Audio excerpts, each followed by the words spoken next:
ये जो भी पार्टनर्स हैं उनको अपन कलेक्टिवली फर्म बोलते हैं ना, कोई सेपरेट लीगल एंटिटी तो है नहीं। कंपनी के केस में तो जब ये सब साथ आए हुए लोग एक नया पर्सन बना लेते हैं जिसकी सेपरेट लीगल एंटिटी होती है, जबकि वहां पर ये लोग ये अलग होते हैं, जबकि पार्टनरशिप में ऐसा नहीं है। The partners are collectively called firm. तो सर, अब इस फर्म को रिकॉन्स्टिट्यूट करने का मतलब क्या है? वापस से बना रहे हैं तो सर वापस रिकॉन्स्टिट्यूशन या रिकंस्ट्रक्शन कैसे कैसे होता है? कि सर या तो एडमिशन ऑफ अ पार्टनर हो कि सर तीन जने पहले से बैठे थे, एक और आ गया, तो सर ये फर्म में वापस रिकॉन्स्टिट्यूट हुई है, वापस कॉन्स्टिट्यूट हुई है। या फिर इस फर्म में से कोई निकल गया और बाकी के पार्टनर्स कंटिन्यू कर रहे हैं, तो सर रिटायरमेंट पे ऑफ अ पार्टनर पे किसी पार्टनर को एक्सपेल कर दिया है तो सर वापस मतलब तीन जनों ने मिलके इसको निकाल दिया, तो सर तब भी फर्म रिकॉन्स्टिट्यूट हुई। सर कोई पार्टनर इंसॉल्वेंट हो गया है या फिर किसी पार्टनर की डेथ हो गई है, तो सर वो ऑटोमेटिकली पार्टनरशिप बिजनेस से बाहर। वैसे तो क्या होता है समझना, in a partnership firm if the partnership agreement is silent, यदि पार्टनरशिप एग्रीमेंट में इस बारे में कुछ नहीं लिखा है, तो फिर यदि कोई पार्टनर या तो डेथ हो गई है या फिर वो इंसॉल्वेंट हो गया है, तो उस समय क्या होगा? यदि पार्टनरशिप एग्रीमेंट साइलेंट है तो सर पूरी पार्टनरशिप फॉर्म खत्म कर दी जाएगी। लेकिन यदि पार्टनरशिप एग्रीमेंट साइलेंट नहीं है, उसमें ऐसा लिखा है या तो किसी भी पार्टनर की डेथ हो जाएगी या फिर कोई पार्टनर इंसॉल्वेंट हो जाएगा, तो हमारी पार्टनरशिप फॉर्म वाइंड अप नहीं करी जाएगी, रैदर रिमेनिंग पार्टनर्स मिलके फॉर्म को कंटिन्यू करेंगे, तो वो कंटिन्यू हो जाएगी, उसमें कोई प्रॉब्लम नहीं है। कुछ नहीं लिखा हुआ है तो सर पार्टनरशिप एग्रीमेंट साइलेंट है और इनमें से कोई भी इवेंट हो गया तो पूरी फॉर्म खत्म करनी पड़ जाएगी अपने को। क्या ये भेजे में बात घुस गई सबके? यस और no? Is it clear? Yes sir. अच्छा, मान लो ऐसा लिखा हुआ है पार्टनरशिप एग्रीमेंट में कि नहीं बाद में कंटिन्यू करेंगे, चाहे इंसॉल्वेंसी है चाहे डेथ ऑफ अ पार्टनर है, तो सर क्या होगा उस केस में? सर बाकी के पार्टनर्स, ये पार्टनर इंसॉल्वेंट हुआ, बाकी के पार्टनर्स मिलके फर्म को कंटिन्यू करेंगे, तो sir reconstitution of the firm. Got the point? Yes sir, insolvency और डेथ। और सर ट्रांसफर ऑफ इंटरेस्ट तो अपन ने कल पढ़ा ही है। ट्रांसफर ऑफ इंटरेस्ट, एक पार्टनर यहाँ पर अपना इंटरेस्ट दूसरे को ट्रांसफर कर सकता है क्या? तो ये अपन ने इस बारे में कल चीजें पढ़ी ही हैं। प्रिशा जी कहाँ चले गए? एक सेकंड के लिए धोखा देते हो, वीडियो ऑन करते हो और फिर वापस भाग जाते हो कि सर को क्या पता वीडियो ऑन है या नहीं है, हैं? नहीं सर, इधर ही हूँ, मैं वीडियो ऑन कर रही हूँ। ठीक है, वीडियो ऑन करो, कुछ पूछना है आपसे। काबरा जी आपको अलग से इनविटेशन दूं क्या? सर मैं बाहर हूँ तो। नहीं, आप बाहर कैसे हैं क्लास के टाइम? सर मेरे को बाहर जाना था पर मैं सोचा थोड़ी देर अटेंड कर सकता हूँ, मैं मतलब कार में हूँ इसलिए।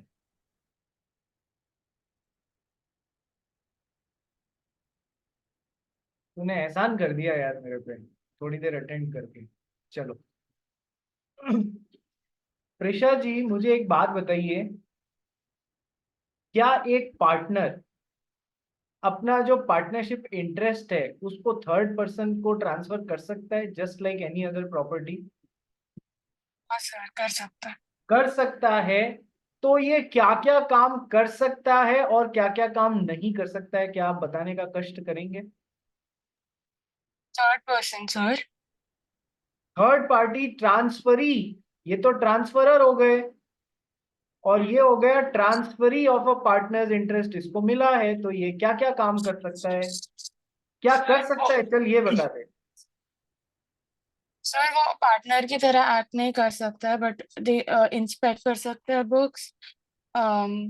उसको जो पार्टनर को शेयर ऑफ प्रॉफिट मिलने वाला था, वही शेयर ऑफ प्रॉफिट उसे भी मिलेगा, but he won't have the right to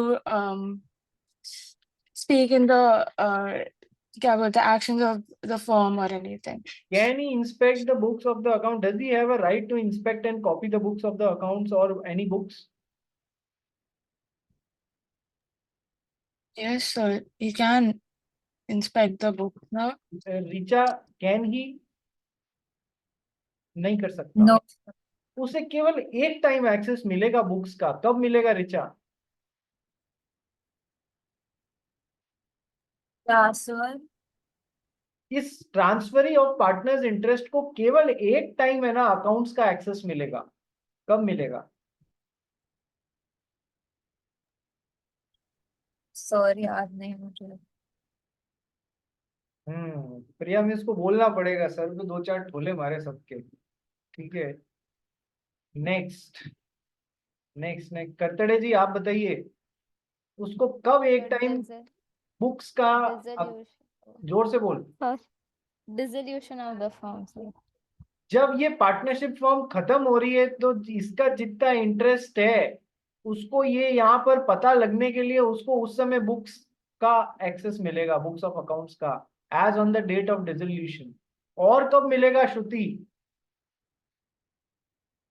अगर पार्ट जो ट्रांस साइनर है अगर वो रिटायर हो रहा है तब। या तो ये पार्टनरशिप फॉर्म खत्म हो रही हो, या फिर ये जो है ये इस पार्टनरशिप फॉर्म से अपना कनेक्शन तोड़ रहा है, रिटायर हो रहा है। दोनों ही केसेस में इसका कनेक्शन टूट रहा है ना इस फॉर्म से, इसलिए उन दो इंस्टेंसेस में, या एक इंस्टेंस बोल लो, होते दो हैं, इन दोनों ही केसेस में इसको बुक्स ऑफ अकाउंट्स का एक्सेस मिल जाएगा। अदरवाइज डे टू डे में ये ना तो अकाउंट्स मांग सकता है, ना अकाउंट्स को चैलेंज कर सकता है, ना प्रॉफिट को चैलेंज कर सकता है जो पार्टनर्स ने इसका हिस्सा निकाला है, ना ये उसको चैलेंज कर सकता है, ना पार्टनर जैसे इंटरफेयर कर सकता है।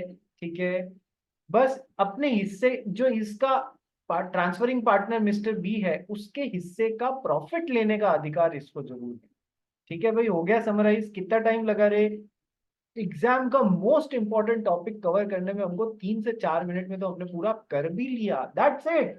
ऐसे रोज एक दूसरे से क्लास में मान लो टीचर लेट आया, ठीक है, 4-5 मिनट है, तो you should start talking in legal language. Transferee of a partners interest, बता तेरा क्या क्या राइट है। ठीक है, तो ऐसे बात करोगे तो रिवीजन भी हो जाएगा और कोई ना कोई तुम में से सारे लोग मिलके कवर अप कर लोगे कि हाँ ये पॉइंट रह गया, ये भी होता है, तो याद रहेगा। These are the tactics. आइए चलिए नेक्स्ट। तो सर ये तरीके से फर्म्स रिकॉन्स्टिट्यूट होती हैं। आइए सबसे पहले एडमिशन से करना चालू करते हैं। कहाँ गया भाई दक्ष अग्रवाल? सर इधर ही हूँ। हाँ पढ़ना स्टार्ट करना बेटा। Admission. A person can be admitted into already existing firm only with the consent of all the existing partners. तो a person can be admitted into all. भाई एडमिशन तो ऑलरेडी एग्जिस्टिंग पार्टनरशिप फॉर्म में ही होगा ना भाई, पहले से बनी हुई। एडमिशन का मतलब ही यही हो रहा है कि कोई चीज पहले से बनी हुई है उसमें आप जाके एडमिट हो जा रहे हैं, जुड़ जा रहे हैं। तो admission of a partnership form किस कंटेक्स्ट में यूज हो रहा है? सर ऑलरेडी कोई पार्टनरशिप फॉर्म एग्जिस्ट कर रही है उसमें बाद में जाके कोई पार्टनर या कोई भी जना जुड़ जा रहा है। ठीक है, तो सर जो भी एग्जिस्टिंग पार्टनर्स हैं सबका हाँ लगेगा या नहीं लगेगा? सबकी कंसेंट लगेगी, हाँ sir. So a person can be admitted into already existing firm only with the consent of all the existing partners। सबसे पहली बात। अब देखो यहाँ पर सेम रूल उसके लिए भी अप्लाई होता है या नहीं होता है? पार्टनर के लिए जो रूल है ना, सेम रूल माइनर के लिए भी अप्लाई होता है या नहीं होता है? Minor can be admitted into an already existing partnership firm with the consent of all the existing partners। ये लाइन तो पूरी की पूरी कॉमन रह गई। एक चीज और आ गई, only for profits. That's it. ठीक है, चलिए आगे सेकंड पॉइंट पढ़ भाई। Such new partner is not liable for any act done by the firm before his admission. Such new partner is, ये तो मैं आप बता चुका हूं कि सर ये नया पार्टनर जब घुस रहा है, क्या आपने मान लो 1/1/2025 को अंदर घुस रहा है, तो क्या इससे पहले वाले कामों के लिए इसको लायबल बनाया जा सकता है? ना ना ना, केवल एक सिचुएशन में लायबल बनाया जा सकता है। कब बनाया जा सकता है कनव बता? पर जब उसने नोटिस नहीं दिया रहेगा, मतलब वो क्या वर्ड था, पब्लिक नोटिस। क्वेश्चन ध्यान से सुन, मैं क्या पूछ रहा हूँ। मैं पूछ रहा हूँ ईस्ट कहाँ होता है, तू मुझे बता रहा है वेस्ट कहाँ होता है। तू रास्ता तो बता रहा है लेकिन गलत चीज बता रहा है। मैं देख, मैं तेरे से पूछ रहा हूँ, ये पार्टनरशिप फर्म में एक पार्टनर घुसा 1/1/2025 को, ठीक है, निकला 1/1/2027 को, ठीक है। तो सर पार्टनरशिप फर्म में जो पार्टनर 1/1/2025 को घुसा, क्या वो उससे पहले वाले पार्टनरशिप के कामों के लिए रेस्पॉन्सिबल रहेगा? Answer is no. मैं पूछ रहा हूं केवल एक सिचुएशन में रेस्पॉन्सिबल रहेगा पहले वाले कामों के लिए भी, वो कौन सी सिचुएशन है? मेरा क्वेश्चन ये है। सर अगर उसने कॉन्ट्रैक्ट में अग्री किया होगा कि वो लायबल है तो। Very good. यदि उसने पार्टनरशिप एग्रीमेंट या पार्टनरशिप कॉन्ट्रैक्ट में हाँ भरा है कि मैं पहले वाले कामों के लिए भी रेस्पॉन्सिबिलिटी लेने को तैयार हूं, केवल तभी उसे घुसने से पहले वाले कामों के लिए रेस्पॉन्सिबल बनाया जा सकता है। उसके बाद मतलब अदरवाइज घुसने से पहले वाले कामों के लिए उसकी कोई रेस्पॉन्सिबिलिटी नहीं है। क्या बात है, आज सब सैटरडे मूड में दिख रहे हैं मेरे को। हैं भाई दर्शित अग्रवाल? सॉरी सर, थोड़ा भाई आया था। ओहो, मुंबई में बहुत भाई डॉन बहुत है भाई। चलो आ जाओ आगे। तो sir such new partner is not liable for any act done by the firm before his admission. Point number C. Where he specifically agrees to bear the past liabilities, he will be liable to other partners for it. देखो इधर क्या लिखा है, बहुत important point है, बहुत important point. जो अभी मैंने इससे आंसर निकलवाया ना, कदम ने जो आंसर बोला ना, क्या कि सर केवल एक जगह वो अपने घुसने से पहले वाले कामों के लिए रेस्पॉन्सिबल, जहां पर he specifically agrees through partnership agreement और partnership contract to bear the past liabilities, there only he will be liable to other partners for it. वो केवल वहीं पर वो पहले वाले कामों के लिए रिस्पॉन्सिबल रहेगा। अब देखो, ये बहुत धांसू स्टेटमेंट इसलिए है, बहुत इंपॉर्टेंट इसलिए है, क्योंकि तुम यदि इसको ध्यान से पढ़ो तो इसका एक मतलब और निकाल सकते हो इसी स्टेटमेंट का। पढ़ो और कोशिश करो, मैं तुमको आधा मिनट देता हूँ, पढ़ो और मुझे समझाने की कोशिश करो, इसमें हिडन एक मीनिंग और है।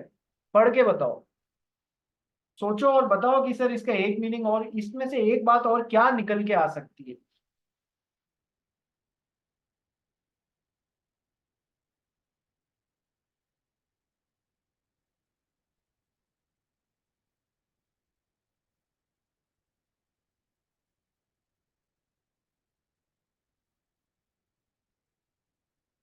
कविश, मिदुष, सुहान गोयल, जश शाह।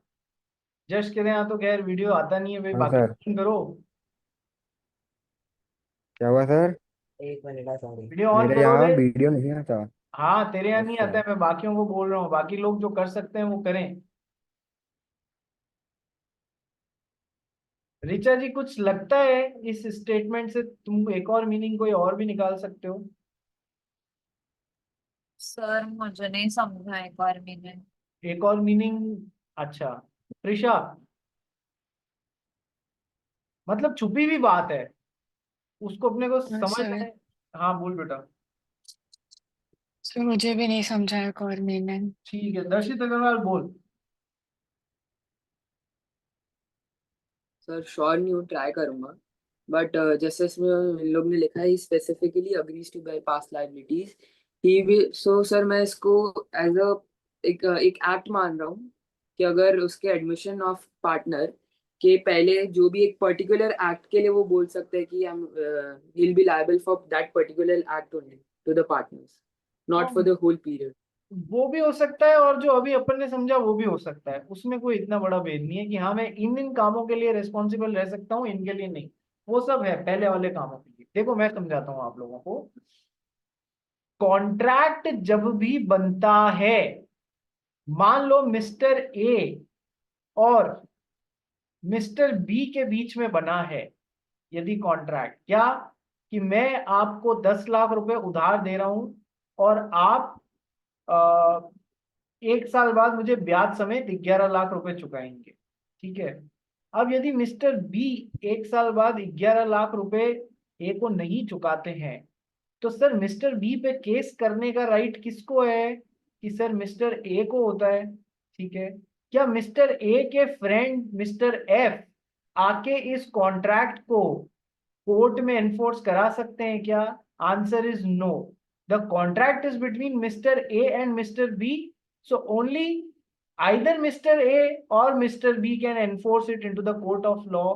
यदि इनके कोई फ्रेंड आके इस कॉन्ट्रैक्ट को एनफोर्स कराने लगेंगे तो ये सिंपली बोल देंगे, भैया मिस्टर फ्रेंड आपका इस कॉन्ट्रैक्ट से क्या लेना देना, क्या आप इस कॉन्ट्रैक्ट में कोई पार्टी हैं? नहीं सर. वो बोलेगा नहीं सर, तो फिर आप यहाँ से रवाना हो जाइए, आपको इस कॉन्ट्रैक्ट को एनफोर्स कराने का कोई राइट नहीं है. ये बेसिक रूल है, इसको हम डॉक्ट्रिन बोलते हैं, doctrine of privity of contract. जब अपन कॉन्ट्रैक्ट पढ़ेंगे तब एक बार वापस समझा दूंगा. अभी के लिए कंसेप्ट समझ में आ गया? यस सर, कंसेप्ट समझ में आ गया कि जो पार्टीज हैं, रिचा ध्यान से सुनना, जो पार्टीज हैं वो ही एक दूसरे के ऊपर केस ठोक सकती हैं, कोई तीसरी पार्टी आके इंटरफेयर नहीं कर सकती. एक्सेप्शनल सर्कमस्टेंसेस की बात नहीं कर रहा हूँ कि कोई हॉस्पिटलाइज है ना उसके बिहाफ पे कर रहे हो ना, ऐसा बातें नहीं कर रहा हूँ. मैं बहुत नॉर्मल बात कर रहा हूँ जहाँ कोई कुछ गड़बड़ नहीं है. रिचा समझ में आ गया? कोई डाउट है, कुछ पूछना है? नहीं, ठीक है. तो सर अब देखो, मिस्टर ए बी और सी पार्टनरशिप में पहले से बैठे हुए थे. मिस्टर डी इस पार्टनरशिप में घुस रहे हैं, ये नए एडमिशन ऑफ अ पार्टनर हो रहा है. ठीक है सर, क्या ये घुसने से पहले वाले कामों के लिए रेस्पॉन्सिबल रहेंगे? Answer is no. ठीक है सर, एक सिचुएशन में ये घुसने से पहले वाले कामों के लिए रेस्पॉन्सिबल रहेंगे जहां ये पार्टनर्स के साथ में जो पार्टनरशिप एग्रीमेंट हो रहा है उसमें पार्टनर्स के साथ में एग्री कर रहे हैं कि ठीक है मैं पहले वाले कामों के लिए भी रेस्पॉन्सिबिलिटी लेता हूं, तब मिस्टर डी पहले वाले कामों के लिए रेस्पॉन्सिबल रहेंगे. लेकिन कौन इन्हें रेस्पॉन्सिबल बना सकते हैं पहले वाले कामों के लिए? सर इन्होंने एग्रीमेंट किसके साथ में किया है? ये ए बी और सी के साथ में किया है ना, तो पहले वाले कामों के लिए इनको रेस्पॉन्सिबल कौन बना सकते हैं? एग्जिस्टिंग पार्टनर्स ही बना सकते हैं. आउटसाइडर मिस्टर एक्स नहीं बोल सकते. आउटसाइडर मिस्टर एक्स क्या इस एग्रीमेंट का हिस्सा थे? जो जहां पर मिस्टर डी ने पुराने कामों के लिए भी रेस्पॉन्सिबिलिटी लेना स्वीकार किया, क्या उस एग्रीमेंट के आउटसाइडर हिस्सा थे? नहीं सर. तो सर भले ही इन्होंने पुराने वाले कामों के लिए रेस्पॉन्सिबिलिटी लेना एक्सेप्ट किया हो, पर उसके लिए आउटसाइडर इनको धक्का नहीं मार सकते कि तूने रेस्पॉन्सिबिलिटी ली है तो मेरे साथ जो पार्टनरशिप ने ट्रांजैक्शन किया उसके लिए मैं इनके साथ में तेरे को भी रेस्पॉन्सिबल बना दूं. कैसे? फॉर एग्जाम्पल, मान लो जब पार्टनरशिप फर्म में ए बी और सी थे तब पार्टनरशिप फर्म ने एक एग्रीमेंट किया था मिस्टर एक्स के साथ में कोई 10 लाख रुपए का माल सप्लाई करने का. ठीक है सर, वो माल सप्लाई हो गया. ओके सर, इस दौरान मिस्टर डी आके जुड़े. ठीक है, मिस्टर डी जुड़े तो मिस्टर डी ने पहले वाले कामों के लिए भी रेस्पॉन्सिबिलिटी लेना स्वीकार किया. लेकिन ये एग्रीमेंट कॉन्ट्रैक्ट किसके साथ में कर रहे हैं? ये सर पार्टनर्स के साथ में कर रहे हैं. तो इनको पुराने काम के लिए रेस्पॉन्सिबल यदि कोई बना सकता है तो कौन बना सकते हैं? सर जो पार्टीज टू दी कॉन्ट्रैक्ट हैं वही तो बना सकते हैं, आउटसाइडर थोड़ी बना सकता है. कॉन्ट्रैक्ट तो इन लोगों के बीच में हुआ है ना कि हाँ मैं पुरानी चीजों के लिए भी रेस्पॉन्सिबल. ठीक है, अब इस 10 लाख रुपए के ट्रांजैक्शन में जो भी माल सप्लाई किया गया था वो सब क्वालिटी निकल गया. यदि वो सब क्वालिटी निकल गया तो मिस्टर एक्स ने यहाँ पर दावा ठोका तो सर मिस्टर एक्स किसको रेस्पॉन्सिबल बना सकते हैं? सर उस समय तो पार्टनरशिप में ए बी और सी थे तो मिस्टर एक्स ए बी और सी को रेस्पॉन्सिबल बना सकते हैं.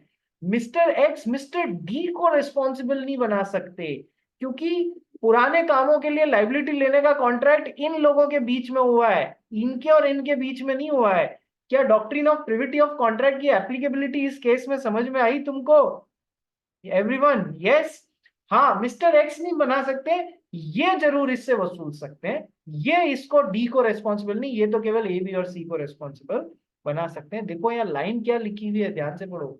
Where he specifically agrees to bear the past liabilities, he will be liable to other partners for it.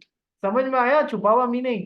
A B और सी के लिए लायबल होगा, आउटसाइडर आके बीच में नहीं नाच सकता कि तूने रेस्पॉन्सिबिलिटी ली है तो मेरे काम के लिए तू भी रेस्पॉन्सिबल है. हाँ, तेरे साथ थोड़ी ना एग्रीमेंट किया है हमने. ठीक है, देखो छुपे हुए भेद कानून को अपने क्लाइंट के बेनिफिट के लिए इस तरीके से इंटरैक्ट करना पड़ता है. समझे आप लोग? आंसर बोल। सर एबीसी के थ्रू वो लायबल होगा तो वो समझा नहीं, कोई एग्जांपल दो बी ना। को यदि लाइबिलिटी लेनी है पुराने काम के लिए तो उसको लायबल बनाने का अधिकार किसको है? ए, बी और सी को। क्योंकि कॉन्ट्रैक्ट किसके बीच में हुआ है? ए, बी, सी और डी के बीच में हुआ है कि मैं पुराने कामों के लिए भी रेस्पॉन्सिबिलिटी। क्या ये कॉन्ट्रैक्ट इसने आउटसाइडर के साथ में किया है? नहीं सर। तो आउटसाइडर तो फर्म को रेस्पॉन्सिबल बनाएगा जिसमें उस समय ए, बी और सी थे। क्या ये अपने पहले वाले, अपने घुसने से पहले वाले कामों के लिए रेस्पॉन्सिबल? नहीं सर, बेसिकली नहीं। केवल तब रेस्पॉन्सिबल जब इसने लाइबिलिटी ली है। वो भी रेस्पॉन्सिबल किसको? जो पार्टनर्स है उनको, आउटसाइडर को नहीं। आउटसाइडर इसकी टांग नहीं पकड़ सकता कि तूने पहले वाले कामों के लिए भी रेस्पॉन्सिबिलिटी। आया समझ में? Yes sir. ठीक है। ये छुपी हुई बातें और लॉ की खूबसूरती है। लॉ को इसीलिए ऐसा, जिसकी वाइब्रेशंस मैच करने लग जाए ना लॉ के साथ में, उसकी तो हो जाती है बल्ले बल्ले, और जिसकी नहीं करती उसको बड़ी तकलीफ आती है। तो वाइब्रेशंस कैसे मैच होंगी? सर पढ़ के एक एक वर्ड पे एम्फेसाइज करके इसको समय दो, अपने आप चीजें दिमाग में उतरने लग जाएंगी। ठीक है, नेक्स्ट पॉइंट नंबर डी। पढ़ भाई। Third parties cannot hold them liable since there is no privity of contract between the new partner and the creditor. जो doctrine of privity of contract था वो समझा दिया ना। देखो जो इसकी छुपी हुई बात थी वही नेक्स्ट पॉइंट है। ठीक है। यस। प्रिविटी ऑफ कॉन्ट्रैक्ट का मतलब क्या होता है कि सर दो लोग जब कॉन्ट्रैक्ट बना रहे हैं तो contract is a sort of private relationship between these people and a third party cannot enforce this contract because it's a sort of private relation between these two people. ठीक है। सो doctrine of privity, privity में एक word private आ रहा है ना, आ गया समझ में? Third party has got no right to enforce this contract into the court of law. Doctrine of privity of contract. चलिए नेक्स्ट पॉइंट पढ़ भैया। Any act of the old partners cannot be ratified by the new partners as he was not in existence as a principal at the time when such acts were done. Ratification का मतलब क्या होता है? What is the meaning of the word ratification? Midush, Midush हाँ sir. सबसे पहले तो अपना वीडियो ऑन कर। सर बहुत नेटवर्क इशू आ रहा है, इससे तो नहीं। आज कितना भी नेटवर्क इशू आ रहा हो तेरे को ऑन करना पड़ेगा, फटाफट कर।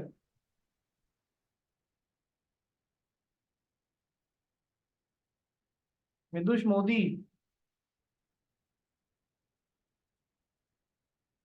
बोलो सर। कहाँ आ रहा है नेटवर्क इशू? मुझे तो नहीं दिख रहा है। अरे सर वो पूरा नया वाईफाई पर कनेक्ट करना पड़ा, मैं बार बार लीव हो जाता वरना। अभी अच्छा इसके पहले वीडियो देख रहा था, कुछ हो ही नहीं, चल ही नहीं रहा था। अच्छा। अब मुझे ये बता कि sir what is the meaning of the word ratification? चल बता।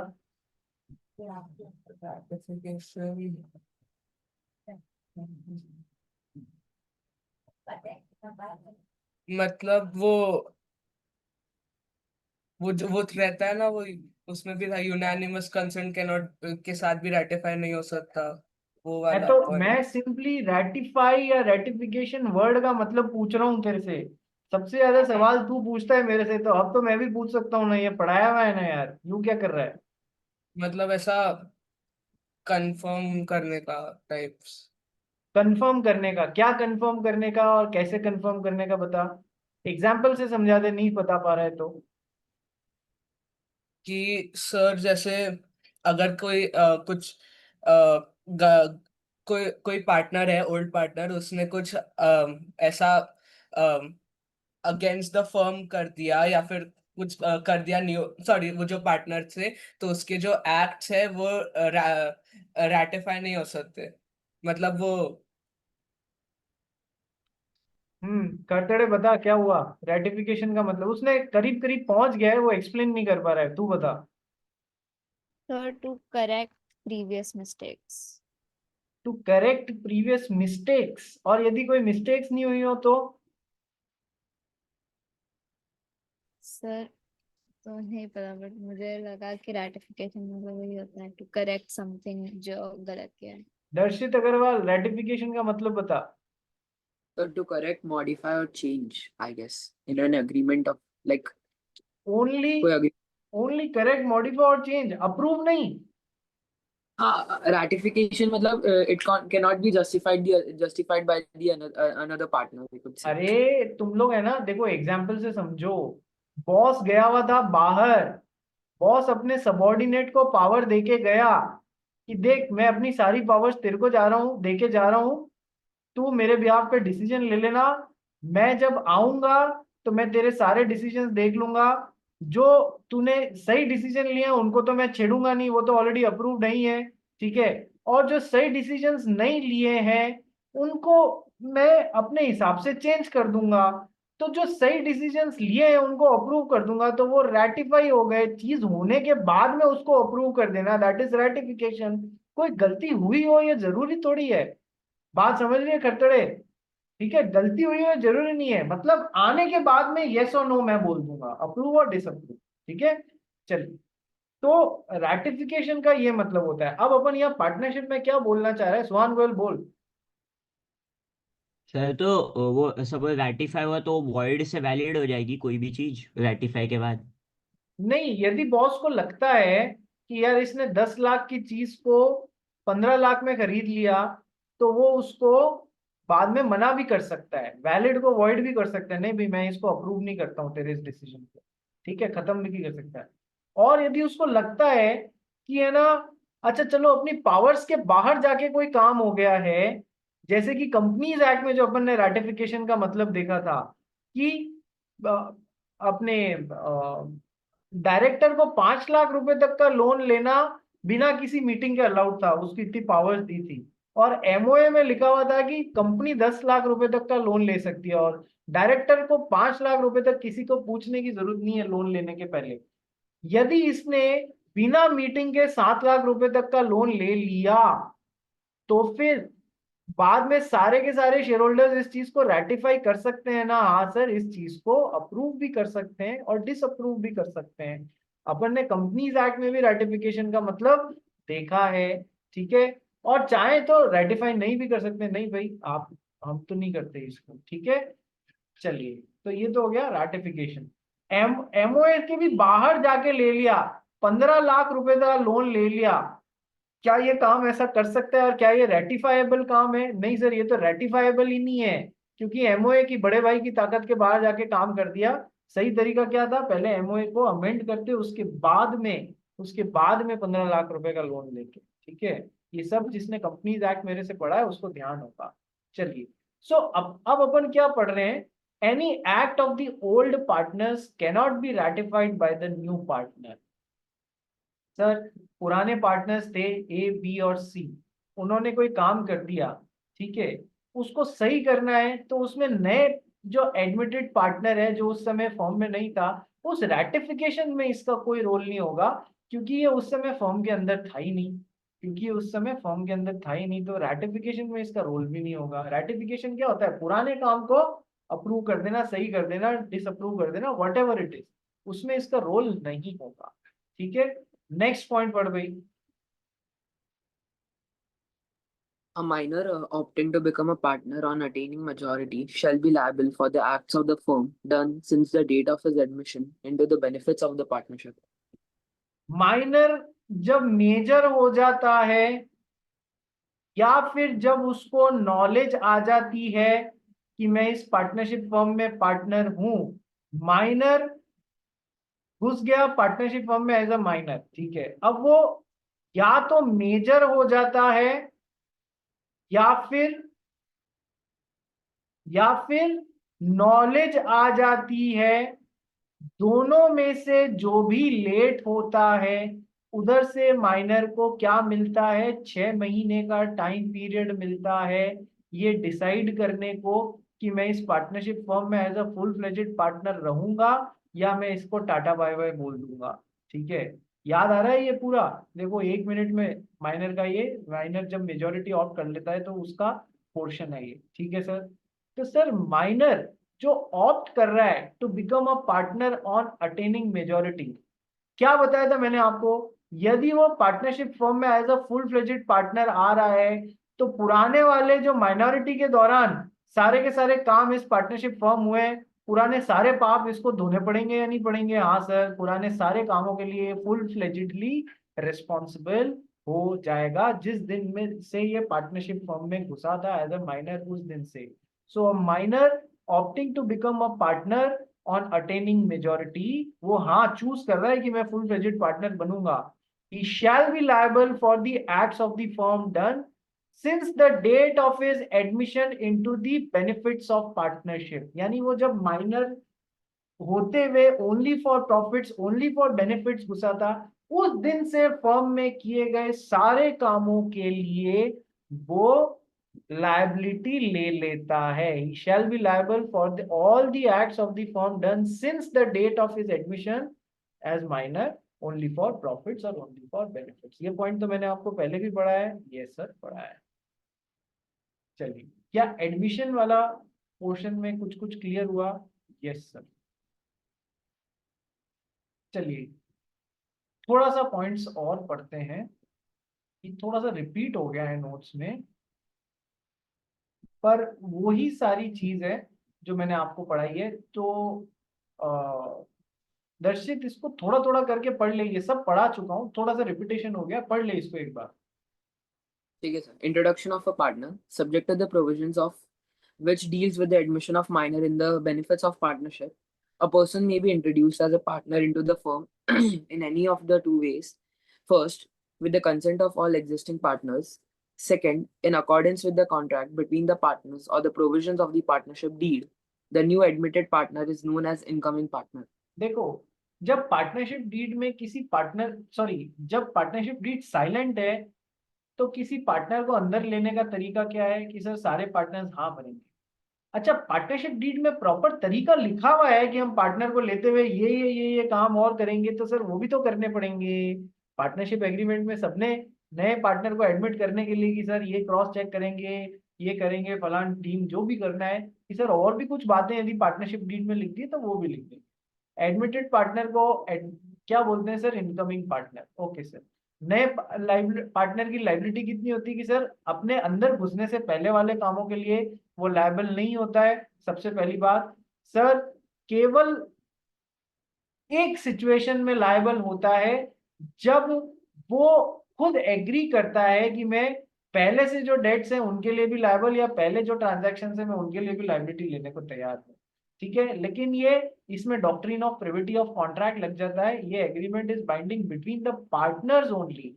This does not give a right to the outsiders और creditors to sue against the new partner for their debts, for the pre existing debts. वो पुरानी parties को ही बना सकते हैं responsible. Outsider partners एक नए पार्टनर को भी रेस्पॉन्सिबल बना सकते हैं पुराने डेट्स के लिए यदि उसने लायबिलिटी ली है। इतनी बात है, पड़ी हुई है। आइए सेकेंड पॉइंट की तरफ चलते हैं अपन, रिटायरमेंट ऑफ अ पार्टनर की तरफ। एक बार सेम लिंक पे वापस रिज्वाइन कर लो, फिर रिटायरमेंट ऑफ अ पार्टनर चालू करो।